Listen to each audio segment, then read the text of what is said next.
Now, in module 3 of chapter 9, we shall learn another new concept, that is principal curvatures of surface. In module 2, we have seen that normal curvature kappa n is equal to b alpha beta du alpha du beta by a alpha beta du alpha du beta. That means, these normal curvatures depends on the directions of du 1 du 2. So, in this module, that is module 3 of chapter 9, we shall learn about the directions which have the extreme values. So, the directions of the normal curvature which have the extreme values is known as principal directions, and the curvature at that points is called principal curvatures. So, let us see the definitions and deductions about the principal curvatures with some interesting examples. So, in module 3 of chapter 9, we shall learn about the principal curvature of a surface. Now, how this concept of principal curvature is coming, let us see.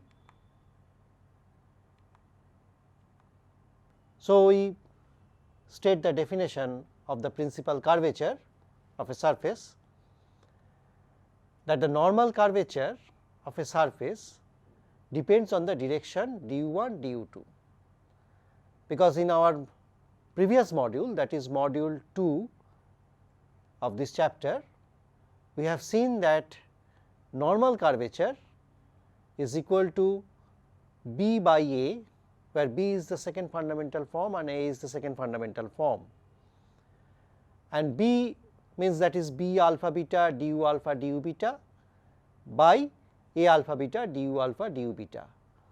That means, kappa n, that is the normal curvature, depends on the direction of du 1 du 2, and here we shall find out the directions for which kappa n has the extreme values,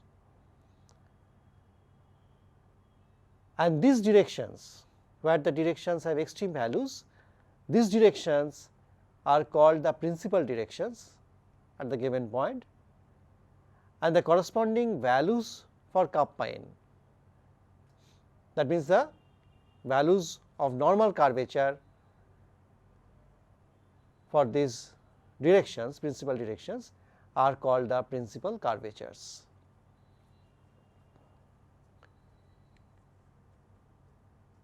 Now, let us denote kappa n by kappa p or rho, whatever we can say, for principal curvatures.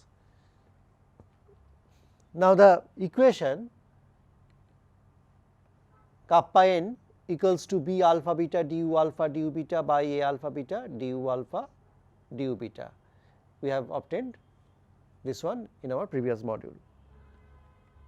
So, we can write this one by in this form, b alpha beta du alpha du beta minus kappa rho a alpha beta du alpha du beta equals to 0. Now, as we are finding the principal curvature, so we are writing or replacing kappa n by kappa rho. Now, differentiating with respect to u alpha, we get b alpha beta du beta minus kappa rho a alpha beta du beta.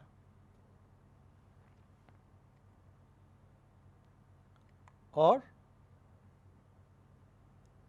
if we take du beta common and divide by ds, then it will be b alpha beta minus kappa rho a alpha beta lambda beta, because lambda beta we know it is du beta ds. So, we write b alpha beta du beta minus kappa rho a alpha beta du beta in the following format: b alpha beta minus kappa rho a alpha beta the whole into lambda beta, that is equal to 0.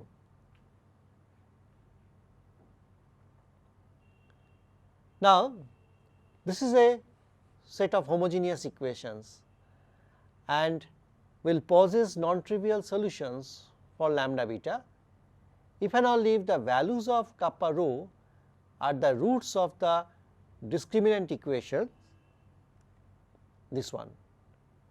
This is the discriminant equation of the previous equation, that is the determinant of b alpha beta minus kappa rho a alpha beta equals to 0.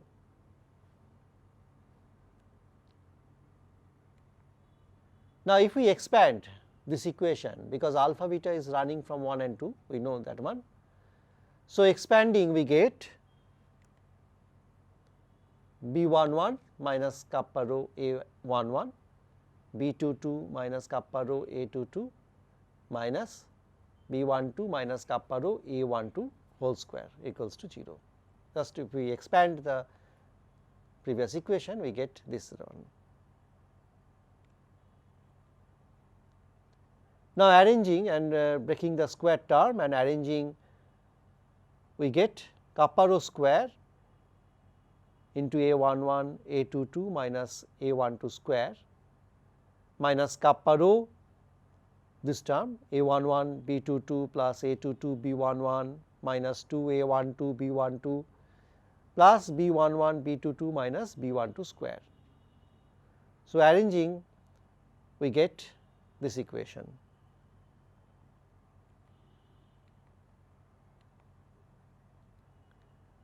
Now, we know that a11 a22 minus a12 square can be written as a, because it is the determinant of a alpha beta, and in the last term also the same thing, b11 b22 minus b12 square can be written as b, that is the determinant of b alpha beta, and the middle term is this one. So, the previous equation takes the form this one, a kappa rho square minus kappa rho a11 b11 plus a22 b22 minus 2 a12 b12 plus b equals to 0. Now, if I divide by a through all terms provided a not equal to 0,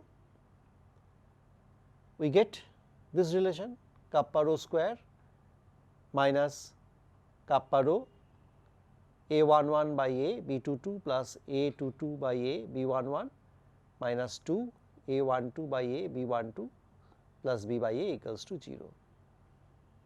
Now, a11 by a, that is actually a22, that is the reciprocal tensor of a11. Similarly, the other terms, and so this equation takes this form. So, this one, the middle term, can be written in tensor notation as a alpha beta b alpha beta kappa rho. So, the whole equation becomes kappa rho square minus a alpha beta b alpha beta kappa rho plus b by a equals to 0. That means, kappa rho square minus 2h kappa rho plus k equals to 0. So, this is a quadratic equation in kappa rho which have two roots. So, we denote the two roots of kappa rho by kappa 1 and kappa 2 and call them the principal curvatures of the surface, and the directions corresponding to kappa 1 and kappa 2 are called the principal directions on the surface. So, from this equation we get the principal curvatures of the surface and also the principal directions on the surface. And we have this relation that kappa 1 plus kappa 2 equals to twice h, because the sum of the roots is minus b by a, that is 2h, and the product of the roots, that is k, the Gaussian curvature k. The sum of the roots is 2h and the product of the roots is the Gaussian curvature k.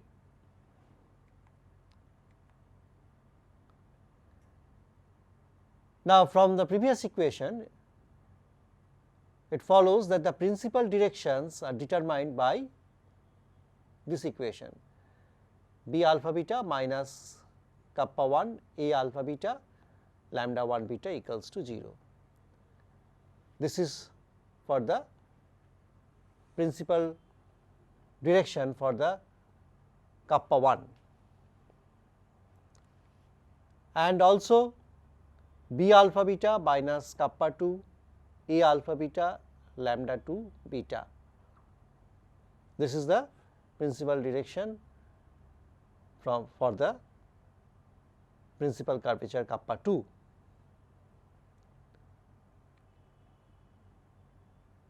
Now, multiplying the first equation by lambda alpha 2 and the second equation by lambda 1 alpha, and then subtracting, we get this one, b alpha beta minus kappa 1 a alpha beta lambda 1 beta lambda 2 alpha minus b alpha beta minus kappa 2 a alpha beta lambda 2 beta lambda 1 alpha equals to 0.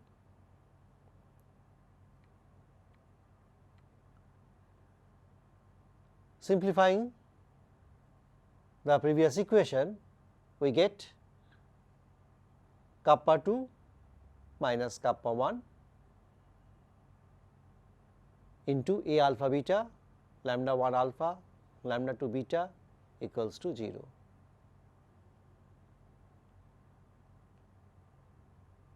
Now, we know that a alpha beta is equal to a beta alpha, because the coefficient of the first fundamental form and the coefficient of the second fundamental forms are symmetric. So, a alpha beta equals to a beta alpha and b alpha beta alpha. So, when kappa 1 minus kappa 2 equals to 0, that means the kappa 1 equals to kappa 2, the point is called an umbilic point. So, if the principal curvatures are same for both the principal directions, then the point is called an umbilic point, and when a alpha beta lambda 1 alpha lambda 2 beta equals to 0, the principal directions are orthogonal. Thus, we can state the theorem that at each non-umbilical point of a surface, here we are considering the non-umbilical point, because kappa 1 is not equal to kappa 2. We are considering that kappa 1 is not equal to kappa 2, because when kappa 1 is equal to kappa 2, we are getting umbilic point on the surface.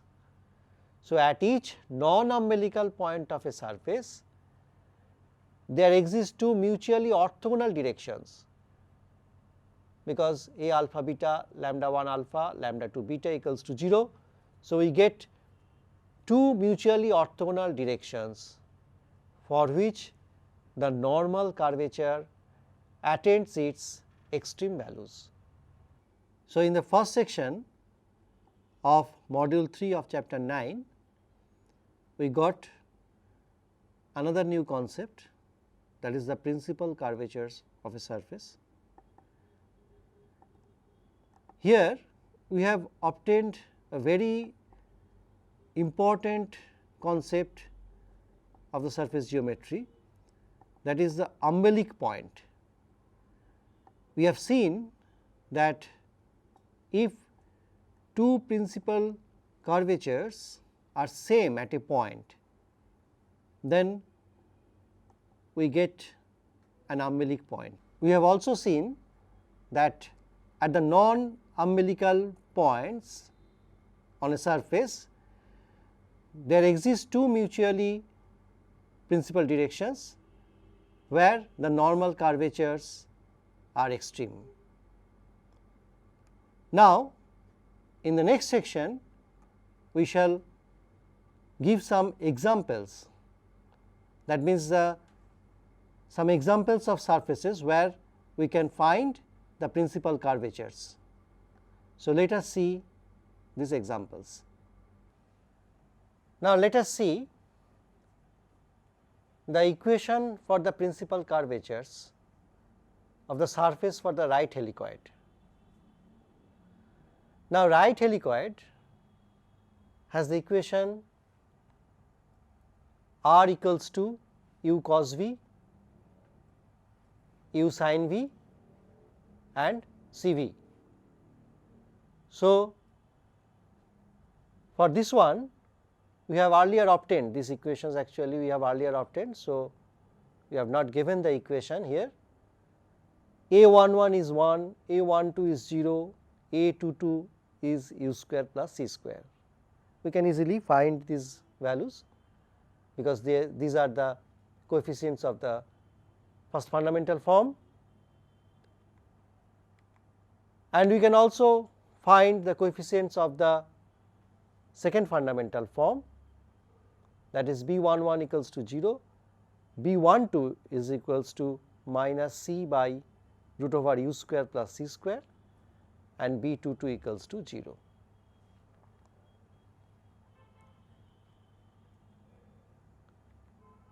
So, if we take the determinant of A alpha beta, that is A, the value of A, and we get the value of A is u square plus c square. And similarly, the value of B, that is the determinant of B alpha beta, is equal to minus c square by u square plus c square. Consequently, the equation for the principal curvatures of the right helicoid becomes u square plus c square kappa rho square minus c square by u square plus c square equal to 0. So, kappa rho is coming equal to plus minus c by u square plus c square.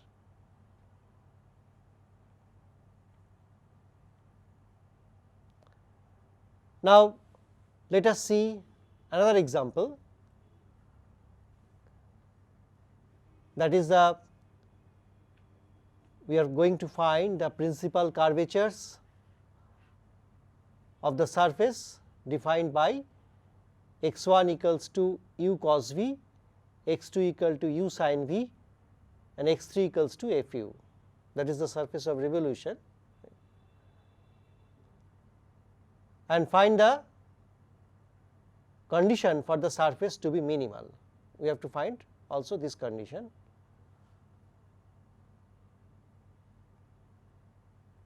Now, here the equation is r equals to u cos v, u sin v, fu.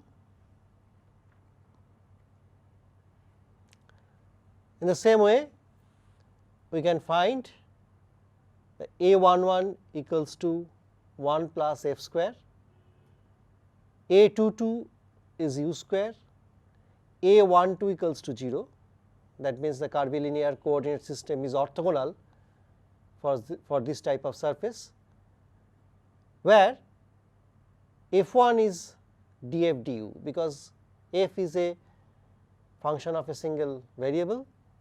So, we can write f1 equals to df du. So, a11 is equal to 1 plus f1 square, a22 is u square, and a12 equals to 0.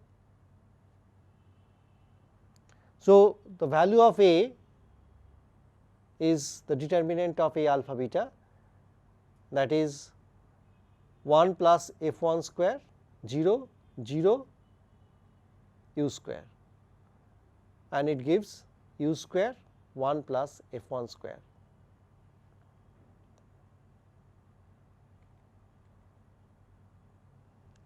Now, if we find the reciprocal tensor of these coefficients of the first fundamental form, we get a upper a11 equals to 1 by 1 plus f1 square, a22 is equals to 1 by u square, and a12 equals to also 0.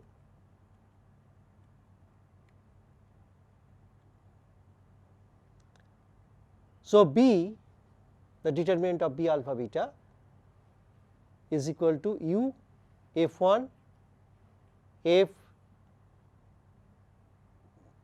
f11, it is the second order derivative of the function f by 1 plus f1 square,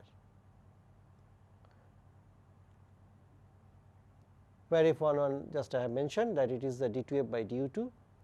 So, therefore, the equation of the principal curvature, we have seen that it is the kappa rho square minus a alpha beta b alpha beta kappa rho plus b by a equals to 0. That is kappa rho square minus this relation. If we put the values, we get this equation.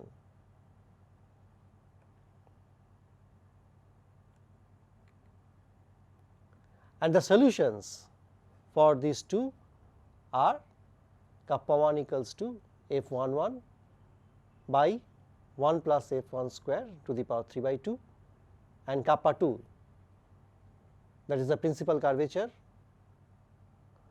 for the first principal direction, is kappa 1, and the principal curvature for the second principal direction is kappa 2 is equals to f1 by u 1 plus f1 square to the power half. If rho 1 and rho 2 are radii of curvature, then we know rho 1 equals to 1 by kappa 1, that is 1 plus f1 square to the power 3 by 2 by f11, and rho 2 is 1 by kappa 2, that is u 1 plus f1 square to the power half by f1.